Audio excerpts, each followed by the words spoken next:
If you have knee arthritis, it makes complete sense that if you have pain, you want to move less. The pain is a warning. It's saying there's something wrong. Stop, protect it.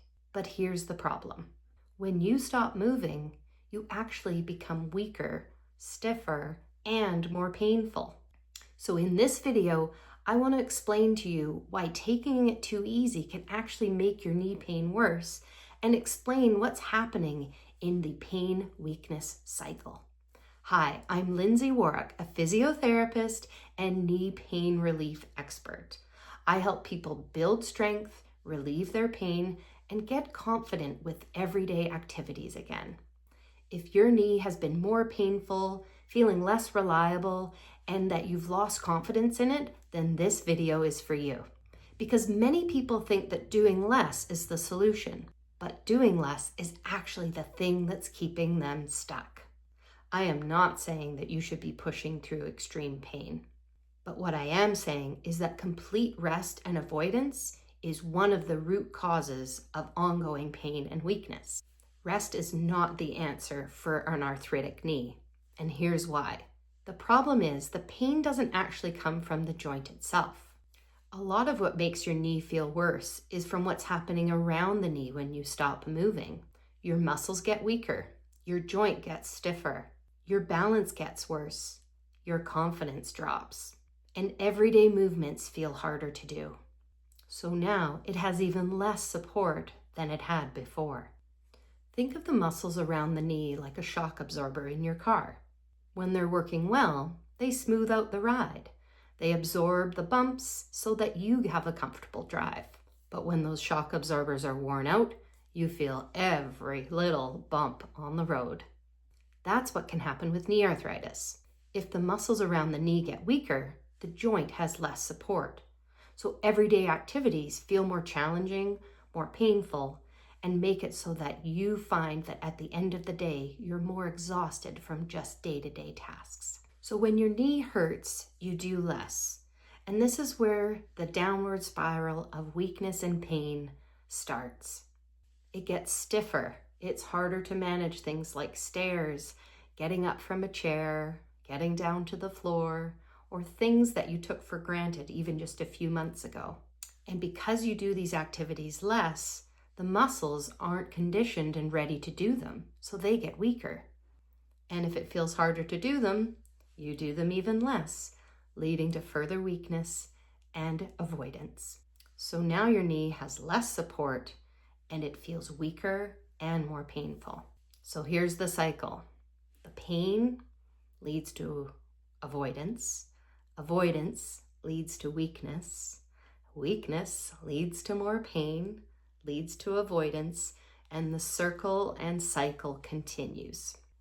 Now, the other way to think about your knee is that it's like a door hinge that hasn't been opened and closed in a while if you've been avoiding activities. If that rusty hinge hasn't been moved in a while, it takes a lot of effort to get it bending and straightening again. Now, just like with any rusty door, what's the solution? You need a little grease or a little WD-40 in there to help loosen up the joint. And what's the natural joint lubricant in your knee? Synovial fluid. Now, the way that synovial fluid is released is you have to move the knee for that fluid to be pumped into the knee joint. The best way to do that is very gentle bending and straightening. We're not talking deep squats, but we're talking seated kicks, sliding your heel back and forth while you're sitting or laying in bed, or even just doing some ankle pumps and leg raises before you get started for your day. Think of it as gentle, regular movement prevents that stiffness from developing and keeps that joint well lubricated and happy to participate in bending and straightening activities. Now, for the final piece, the less you move, the more your world shrinks. Knee arthritis is not just about pain. It's about what the pain starts to take away from your daily life. Maybe you don't walk as far, or go for a walk with a friend because you know you can't keep up. Maybe you avoid stairs or going to the grocery store.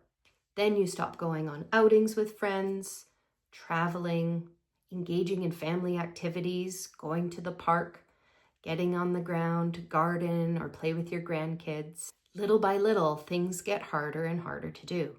Every day that you do a little bit less, you're requiring your muscles to work a little less hard, and so they adapt to that.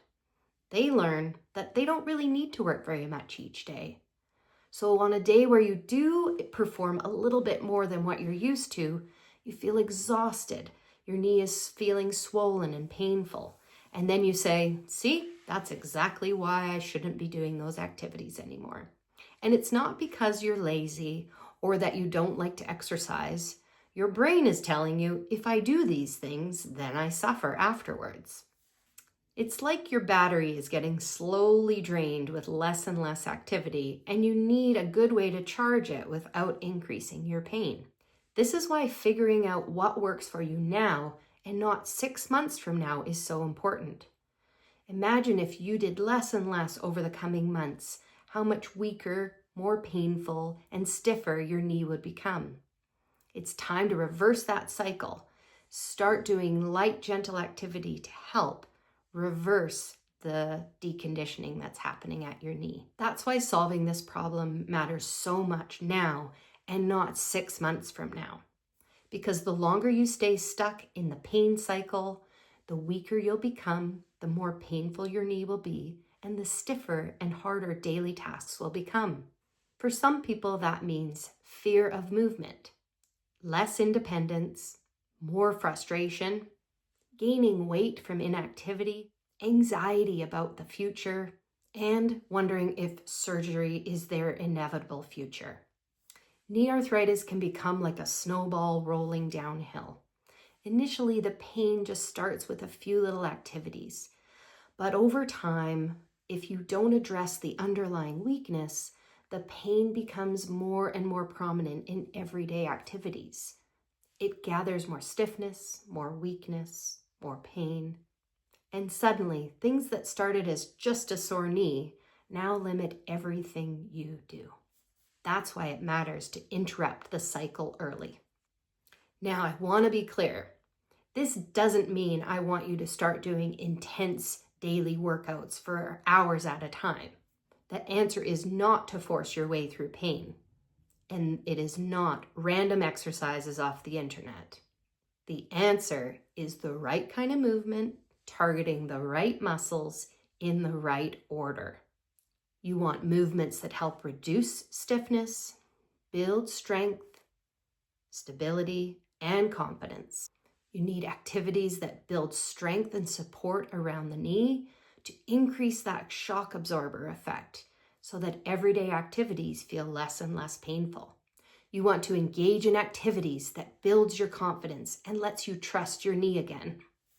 Think of building strength as slowly turning up the dimmer from your light switch. You're not just going to flick that light back on again, because over time is how you lost the strength. And so to build it back up also takes a bit of time as well. This way you won't overwhelm the knee, causing more pain and more stiffness. You want to gradually increase your strength over time so that your knee barely notices what you're asking it to do. By building this strength gradually, things start to feel easier day in and day out. Over time, things feel more possible again. And before you know it, you're doing things that you've been avoiding for months. So if you've been resting your knee because it hurts, just know this. You aren't doing anything wrong. You are just doing what you thought was best to help protect your knee. But now it's time to understand that being overprotective is actually causing you more pain in the long run. What your knee needs now is not endless rest. It needs targeted, gentle activities to help build that strength and confidence again. And that leads perfectly to the next video in this series. Now that you know that rest is not the solution, let's learn the different activities that might be making your knee pain worse. And then some exercises that will actually give you relief. In the next video, I'm going to walk you through the biggest mistakes that people make with exercise and recovery, so you can stop spinning your wheels and start moving in the right direction.